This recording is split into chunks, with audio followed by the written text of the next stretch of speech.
Pejuang SNBT UTBK, di video kali ini Fantrix mempersembahkan tryout SNBT UTBK untuk kalian. Materinya penalaran umum tapi khusus yang penalaran kuantitatif ya. Di penalaran umum itu ada 3 bagian.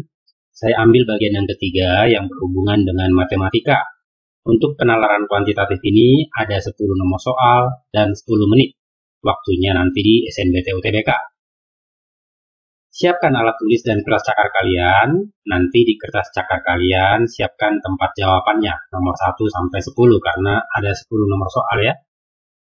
Ini masih part pertama. Nanti masih ada part-part berikutnya. Sebelum kita mulai, jangan lupa dukungannya untuk memberikan like dan subscribe-nya bagi yang belum, supaya kalian tidak ketinggalan dan tetap update ya dengan video-video seru dari Fantrix nantinya. Baik, kita mulai saja. Ini dia 5 nomor pertama. Kalian bisa pause videonya, lalu kerjakan. Waktunya sekitar 5 menit. Kalau sudah lewat dari 5 menit, sebaiknya kalian masuk ke halaman berikutnya, soal nomor 6 sampai 10. Ini dia bagian kedua, nomor 6 sampai 10. Kalian bisa pause videonya.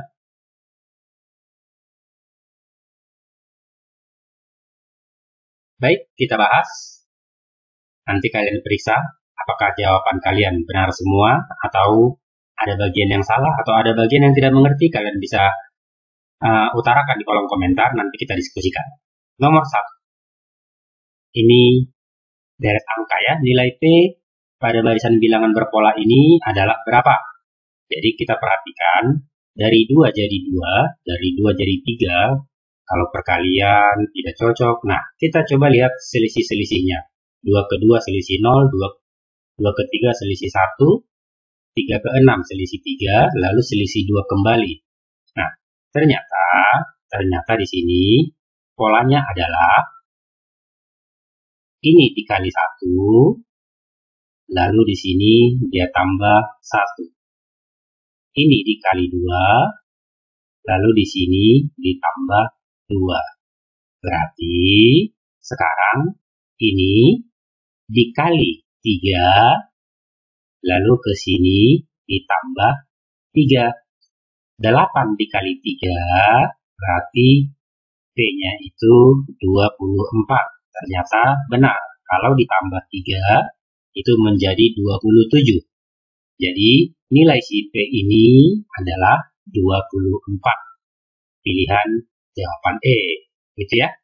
Soal nomor 2. Andi berkata, hari ini hujan turun dan saya tidak membawa payung. Sementara Bita berkata, wah, kamu ingkar ya, kemarin kamu bilang titik-titik. Nah, dari cerita ini kita bisa tahu apa yang dikatakan Andi kemarin. Nah, si Bita bilang, kamu ingkar ya. Nah, ingkar berarti ingkaran dari pernyataan. Dari pernyataan Andi.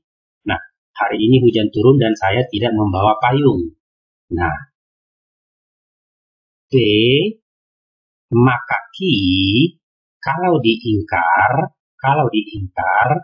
itu ingkarannya adalah P dan ingkar Ki. Ini sudah rumus dari materi logika, ingkarannya. Di sini P dan ingkar Ki. Berarti hujan turun itu si P, hujan turun, hari ini hujan turun, lalu membawa payung itu Ki-nya. Karena di sini tidak, ini diingkarnya. Jadi, yang paling tepat di sini, jika besok turun hujan, maka saya membawa payung. Saya membawa payung. Inilah yang diingkar. Jika P, maka Ki, ingkarannya adalah besok turun hujan dan saya tidak membawa payung. Jadi pilihan yang paling tepat untuk soal ini adalah pilihan E.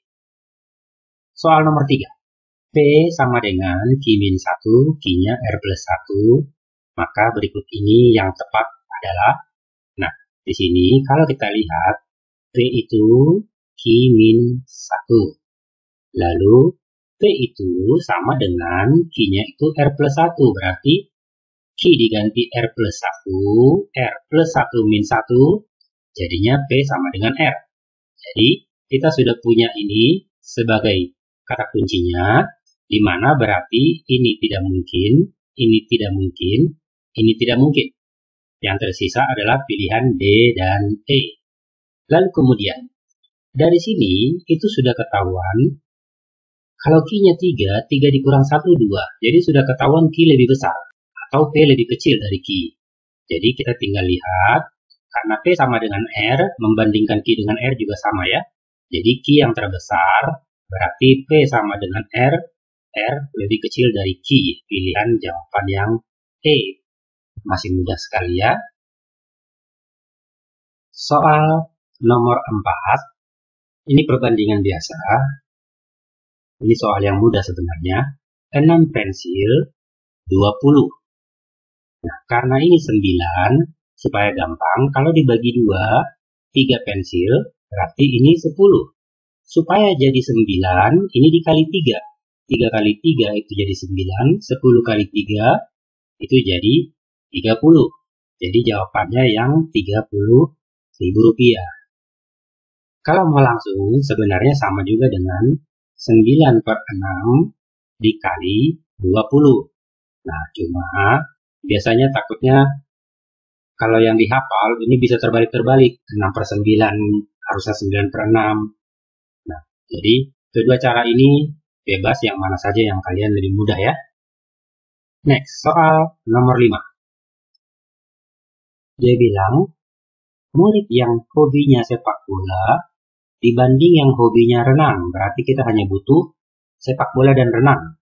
Ini semua 20, 20, 40, 25. Jadi 65, berarti sepak bola ini 35%. Dia dibandingkan dengan renang, berarti selisihnya 15. Jadi 15% selisihnya.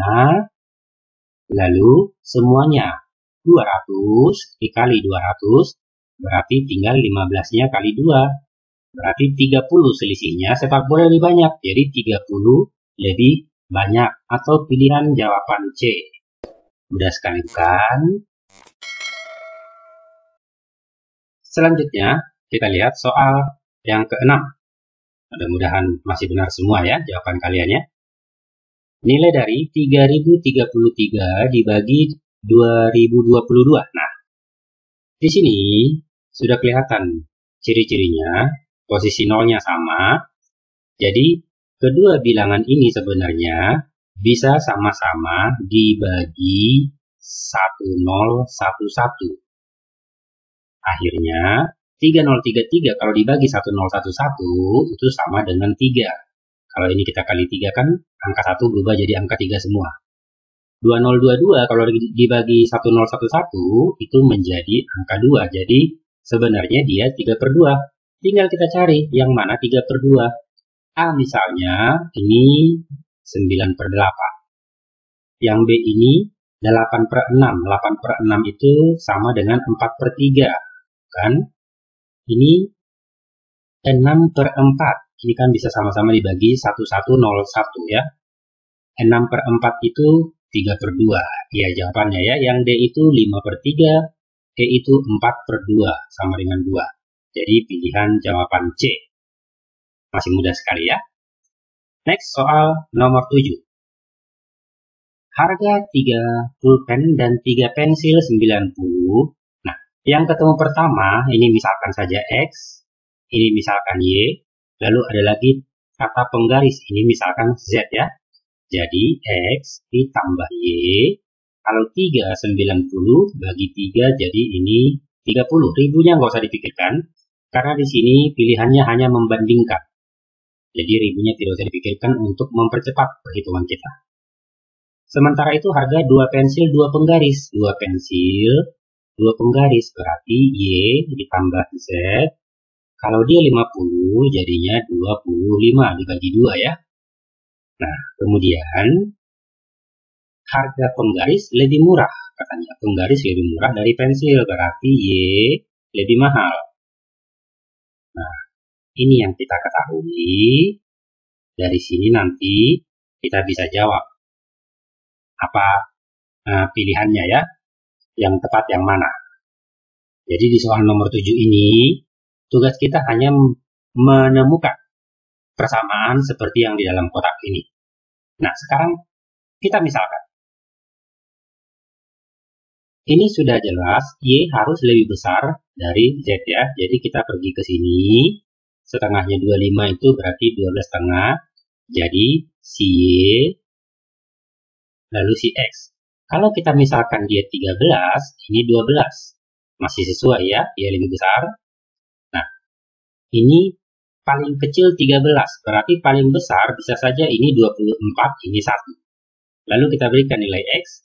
X-nya berarti sekarang dari sini, jumlahnya dengan Y 30. Kalau 13, berarti di sini 17. Kalau 24, di sini 6. Nah, perhatikan di sini, Y bisa lebih kecil dari X, tapi Y bisa juga lebih besar dari X. Jadi, yang paling tepat di sini berarti, kalau dia bilang misalkan B, harga pulpen sama dengan penggaris. Sudah jelas salah. Tapi kalau yang A, harga pulpen bisa saja sama. Nah, dia bisa 13, bisa sampai 24. Jadi, bisa saja sama. Kalau sama kan sama-sama 15 ya. Jadi, si Y ini kalau dia 15, maka si Z ini jumlahnya 25, berarti dia 10. Nah, masih memenuhi ketentuan-ketentuan ini. Si X-nya 15. Jadi, bisa saja sama, tapi belum tentu sama. Jadi, yang paling tepat adalah pilihan A. Kita lihat yang C misalnya. Harga penggaris dan pensil sama dengan pulpen. Belum tentu. Yang contoh pertama ini saja sudah tidak sama. Ya. Yang D, harga pulpen lebih murah dari pensil. Bisa lebih murah, bisa lebih mahal. Jadi salah ya. Harga pensil sama dengan harga pulpen. Bisa sama, tapi bisa juga tidak sama. Jadi ini juga salah ya. Jadi yang paling tepat adalah pilihan jawaban yang A. Nomor 8. Nomor 8 ini menemukan pola-pola bilangan yang di luar ini supaya jadi bilangan yang di dalam segitiga. Kalau dari sini kita bisa lihat langsung 5 dikurang 3 itu 2, 2 dikali 4 sama dengan 8. Kenapa saya langsung lihat selisih? Karena kalau dibagi atau dikali, di sini tidak menarik mengalihkan dengan 0 ya. Tapi kalaupun dibagi, itu pecahan, tidak mungkin bulat. Jadi begini, kalau dikali 15 untuk keempat, lebih sulit kita untuk menemukan angka 8 ini ya. Jadi di sini, kalau kita kurangkan dia 3, lalu 3 dikali 2 sama dengan 6, ternyata ada di pilihan jawaban. Bentuknya, pola operasi di sini itu bisa macam-macam. Yang penting adalah tersedia tidak jawabannya di pilihan. Itu ya. Soal nomor 9. Untuk soal nomor 9 ini, kita hanya disuruh untuk memahami grafik. Jadi bisa membaca grafik. Di sini pertanyaannya penurunan terkecil. Kalau penurunan terkecil, berarti dari yang tinggi ke rendah. Dari tinggi ke rendah itu ada di sini dan di sini. Nah, kalau kita lihat selisihnya saja, ini segini, lalu ini selisihnya itu segini. Jadi sudah jelas, di sini penurunan terkecil dibanding ini. Cuma ada 2 penurunan di sini, berarti terjadinya di hari Rabu. Jadi bukan Selasa ya. Kalau penurunan, berarti saat turun terjadi kapan gitu. Jadi jawaban yang tepat adalah Rabu. Jadi bukan Selasa. Untuk soal seperti ini, hanya itu yang bikin kita bingung. Ini Rabu apa Selasa gitu ya. Soal nomor 10. Nah, ini juga menarik. Perbandingan P, Q, dan R. Kalau P dengan Q katanya 2 banding 5. Kalau Q dengan R katanya 6 banding 8. Nah, jadi gampangnya 5 kali 6 itu 30. Kalau kita lihat P dengan Q, tadinya Q-nya 5, jadi 30, berarti dikali 6. Jadi si 2 ini pun kita kali 6, menjadi 12. Kalau kita lihat Q dengan R, tadinya 6, jadi 30, berarti 6-nya dikali 5, 8 juga harus dikali 5, jadi 40. Nah, karena ini masih bisa dikecilkan, sama-sama dibagi 2, maka 6 dibanding 15 dibanding 20, atau pilihan jawaban yang E. Semudah ini ya. Ini dia tryout akbar pertama kita SNBT UTBK penalaran umum untuk bagian penalaran kuantitatif yang 10 soal 10 menit. Semoga kalian benar semua dan semoga kalian makin semangat karena sudah tahu ternyata ini mudah sekali. Makin rajin dan semangat. Semoga sukses.